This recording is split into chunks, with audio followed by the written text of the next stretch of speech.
2016 শিক্ষক ও অশিক্ষক কর্মীদের পুরনো কাজে ফেরার প্রক্রিয়া শুরু হলো। এর জন্য কী করতে হবে সেই বিষয়ে বিস্তারিত এই ভিডিওতে বলা হবে। প্রথমে আমরা একটি প্রতিবেদন দেখে নিই এবং সেখানে কি বলা হয়েছে সেই বিষয়গুলো আগে ভালো করে আমরা জেনে নেবার চেষ্টা করি। আপনারা এখানে দেখতে পাচ্ছেন হাই স্কুল থেকে ফের প্রাথমিকে ফিরতে চেয়ে লিখিত আর্জি চাকরিহারাদের। এটা হাওড়ার একটা প্রতিবেদন। প্রাইমারি স্কুলে চাকরি ছেড়ে 2016 সালে এসএসসি দিয়ে সেখানে উত্তীর্ণ হয়ে হাই স্কুলে চাকরি পেয়েছিলেন হাওড়া জেলার এমন 60 জন চাকরিহারা শিক্ষক আবার প্রাইমারি স্কুলে চাকরিতে ফিরতে চেয়ে ইচ্ছা প্রকাশ করলেন। ইতিপূর্বেই এদের মধ্যে 25 জন জেলা প্রাথমিক শিক্ষা দপ্তরে প্রাইমারি স্কুলের চাকরিতে ফিরতে চেয়ে লিখিত আবেদন করেছেন। এই প্রসঙ্গে জেলা প্রাথমিক শিক্ষা সংসদের চেয়ারম্যান কৃষ্ণ ঘোষ বললেন, রাজ্য শিক্ষা দপ্তর যদি এদের পুরনো চাকরিতে ফেরানোর নির্দেশ দেয় তাহলে সেই প্রক্রিয়া শুরু করবে জেলা প্রাথমিক শিক্ষা দপ্তর।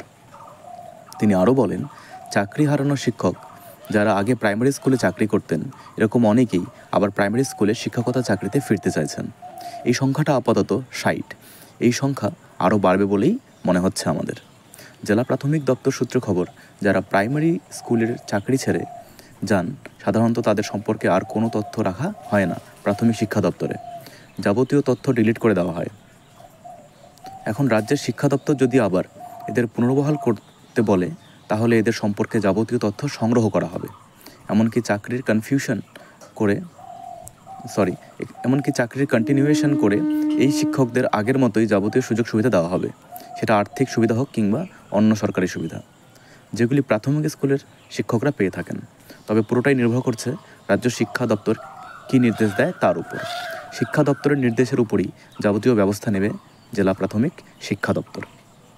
অর্থাৎ যদি আপনারা আপনাদের পুরনো কাজে, এখানে যারা শিক্ষক কর্মী বা তাদের বিষয়ে মূলত এই প্রতিবেদনটি বা একটা তথ্য জানা গেল, যদি আপনারা সেই পুরনো স্কুলে কিংবা চাকরিতে ফিরতে চান তাহলে প্রথমে যদি কেউ প্রাইমারি স্কুল থেকে হাই স্কুলে যান এসএসসির মাধ্যমে, তাহলে সেই শিক্ষকদের আবার সেই জেলার অন্তর্গত ডিপিএসসিগুলোতে কিন্তু একটা লিখিত আবেদন জানাতে হবে এবং তারপরেই কিন্তু বাকি কার্যকলাপ শুরু হবে।